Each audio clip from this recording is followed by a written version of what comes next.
போல்டுன்ற பேரில் ஒரு வல்காரிட்டியோ இல்லை ஒரு கிளாமரில் ஒரு item song that never defines boldness for me. Boldness is any performance ஓரியன்டாக இருக்கிற போல்ட்னஸ் தான் நான் அண்டர்ஸ்டாண்ட் பண்ணிப்பேன். இது வந்து ஒரு கமர்ஷியல் ஃபிலிம்னா நம்ம வந்து சாங்குக்கு லண்டன் போகலாம், யுனைடெட் ஸ்டேட்ஸ் போகலாம், கனடா போகலாம். இது அந்த ஒரு இதோட ஸ்கேலே அப்படி கிடையாது. இதோட நேச்சரே வந்து ஒரு ரூட்டடான ஃபிலிம் அப்படின்னும் போது இங்கே சென்னைக்குள்ளே ஃபிட் பண்ணுறது தான் எனக்கு ஒரு அர்பன் சிட்டிக்குள்ளே இந்த கதையை இது பண்ணணுன்றது தான் இருந்தது. தான் லைஃப்பில் ஒரு ஜடம் மாதிரி இருக்கிற ஒரு வாழ்க்கையே விரக்தியில் இருக்கிற மாதிரி சொல்லுவாங்க இல்லையா. ஸோ அவங்களுக்கு தன்னை அழகுப்படுத்திக்கணும், மேம்படுத்திக்கணும், அந்த மாதிரி ஒரு கேரக்டர் கிடையாது. வில்லேஜ் சைடு போயிட்டு ஒரு படம் எடுத்தோன்னா அது வந்து ஒரு ஆர்டிஸ்டிக் ஃபிலிம் அப்படின்றாங்க. அது அர்பன் சிட்டியில் எடுக்கும்போது அது இல்லை அப்படின்றாங்க. அப்படி கிடையாது. ஒரு ஊரில் போயிட்டு ஒரு வயல்வெளியை காமிச்சிட்டு எடுத்தால் தான் அது ஆர்டிஸ்டிக் ஃபிலிம்ன்றது கிடையாது. காஸ்டியூமை போட்டாச்சா போய் நின்றோமா டைலாக்கை பார்த்தோமா அதுதான் இருந்தது. Preparation for the costumes or makeup was nil. ஆக்சுவலாக நான் சும்மா ஏதோ ரஃப் கோமிங் பண்ணிவிட்டு அப்படியே வந்தது.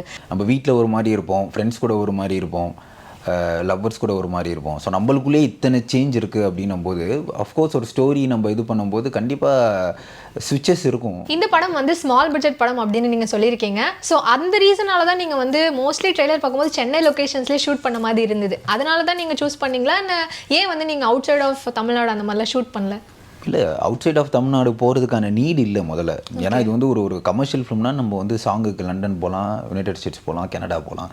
இது அந்த ஒரு இதோட ஸ்கேலே அப்படி கிடையாது. இதோட நேச்சரே வந்து ஒரு ரூட்டடான ஃபிலிம் அப்படின்னும் போது இங்கே சென்னைக்குள்ளே ஃபிட் பண்ணுறது தான் எனக்கு ஒரு அர்பன் சிட்டிக்குள்ளே இந்த கதையை இது பண்ணணுன்றது தான் இருந்தது. அண்ட் மோரோவர் வந்து நம்ம ஊரில் வந்து பார்த்திங்கன்னா ஒரு ஜென்ரலான ஒரு தாட் இருக்குது. எப்படின்னா வில்லேஜ் சைடு போயிட்டு ஒரு படம் எடுத்தோன்னா அது வந்து ஒரு ஆர்டிஸ்டிக் ஃபிலிம் அப்படின்றாங்க.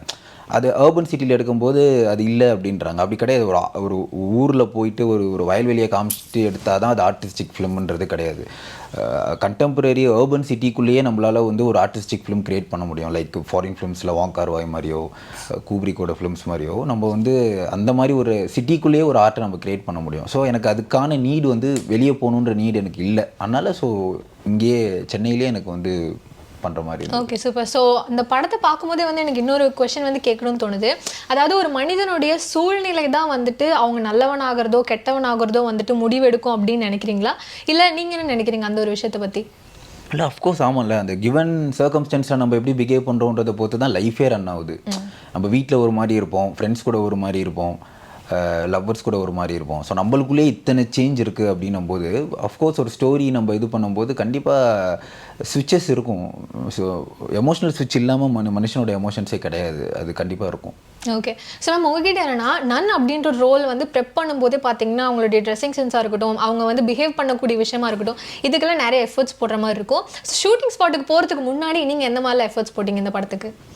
இல்லை, ஆக்சுவலி இந்த மூவி வந்து ரா ஃபேஸ் தான். நம்ம நோ மேக்கப். இப்போ டேன் இருந்தாலும் டேன் ஃபேஸ் தான் நான் காமிச்சிருப்பேன். ஹேர் கோம் பண்ணி க்ரூம்டாக நான் வந்ததே கிடையாது. ஐ மீன் இன்சைட். அதுதான் என்ன நன்லே 2 காஸ்டியூம்ஸ் இருக்குது.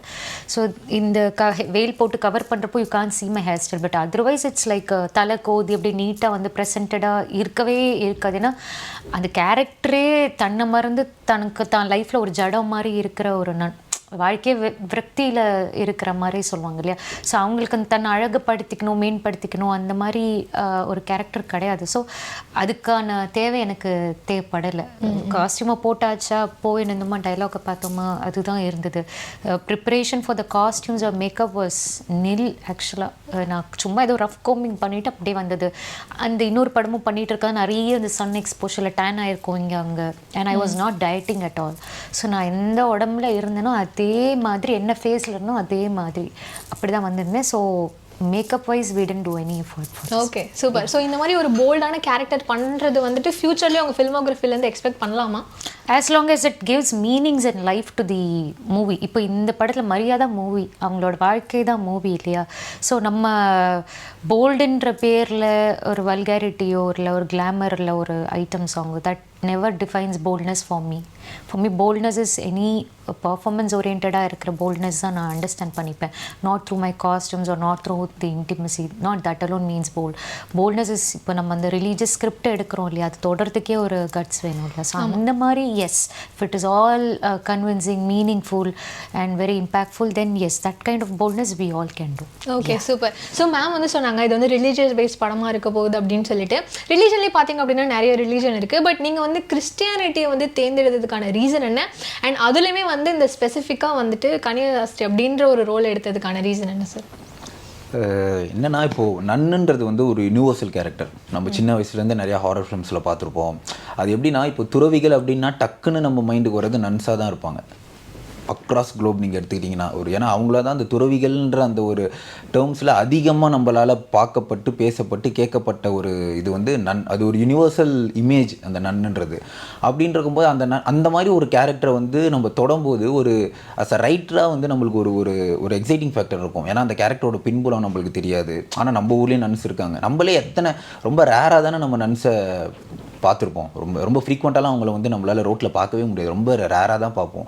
அப்படின்னும் போது அப்போ நம்மளுக்கு அதில் ஒரு க்யூரியாசிட்டி கிரியேட் ஆகுது இல்லை, இவங்களோட லைஃப் எப்படி இருக்கும், அப்போ இவங்களுக்கு பேசிக் ஹியூமன் எமோஷன்ஸ் எப்படி அவங்க வந்து அது இது பண்ணுறாங்க, அதெல்லாம் தவிர்த்துட்டு அவங்க போகிறாங்க. ஆனால் ஒரு கட்டத்தில் அதை தவிர்த்துட்டும் அவங்களால இருக்க முடியுமா? அது ஒருவேளை அது நடுவில் கிக்காச்சுன்னா என்ன ஆகும், அது கிக்கானால் என்ன ஆகுன்றதான் இந்த கதையோட மையப்புள்ளியே. அப்படி ஏன்னா நன்னுன்றது வந்து அது ஒரு பெரிய ப்ராசஸ். அது வந்து அவங்க படிப்பாங்க. ஃபஸ்ட்டு சிஸ்டர்ஸாக இருப்பாங்க, அதுக்கப்புறம் அவங்க நன்னுன்னு ப்ரொமோட் ஆவாங்க. அது ஒரு ஸ்டெப் பை ஸ்டெப் ஸ்டேஜ் அது ஆக்சுவலி. ஸோ அப்போ நன்னுன்றது அவங்களோட அல்டிமேட் டெஸ்டினேஷன் ஒரு கிறிஸ்டியானிட்டியில் அவங்க இருக்கிறது. அப்படி இருக்கும்போது சரி ஓகே, அப்போ ஒரு மனுஷனால் எல்லா எமோஷன்ஸையும் கண்ட்ரோல் பண்ணிட்டு வாழணுன்ற ஒரு இடத்துக்கு போகிறாங்க. அது அவங்களோட தனிப்பட்ட விருப்பம். வாட் ஹேப்பன்ஸ் இஃப் அவங்களுக்கு இன்பிட்வீனில் ஒரு சலசலப்போ ஒரு ஏன்னா ஹியூமன் எமோஷன்ஸ் வந்து எப்போ வேணாலும் கிக் ஆகும். அதை வந்து வரக்கூடாதுன்னு சொல்கிற உரிமை வந்து எந்த ஒரு மனிதருக்குமே கிடையவே கிடையாது. அது ரெஸ்பெக்டிவ் ஆஃப் விமன் ஆர் மென், யாருக்கு வேணாலும் என்ன எமோஷன் வேணாலும் வரலாம். அது ஏன் உனக்கு வருது அப்படின்னு கேள்வியை வந்து யாருமே கேட்கக்கூடாது. அப்படி கேட்டுட்டாங்கன்னா அப்புறம் எங்கே இருக்குது ஃப்ரீடம்? அப்போ ஈக்குவாலிட்டி எங்கே இருக்குது? ஃபெமினிசம் எங்கே இருக்குது? அப்போ அந்த உரிமை கூட எனக்கு இல்லை அப்படின்ற பட்சத்தில் நம்ம வந்து அதுதான் எனக்கு ஒரு ஹிட்டிங் பாயிண்ட்டாக இருந்தது. அப்போ அவங்களுக்கு அப்படி ஒரு டுவாலிட்டி ஸ்டேஜ் வரும்போது நெக்ஸ்ட் அந்த கதையை பண்ணால் எப்படி இருக்கும் அப்படின்றதான் ஒரு இது. அதுக்காக தான் கிறிஸ்டியானிட்டின்ற ஒரு இது எடுத்தது. மற்றபடி எந்த ஒரு தனிப்பட்ட முறையிலையோ இதை பண்ணணும், இதை அஃபெண்ட் பண்ணணும் அப்படின்ற ஒரு எண்ணம் இல்லவே இல்லை.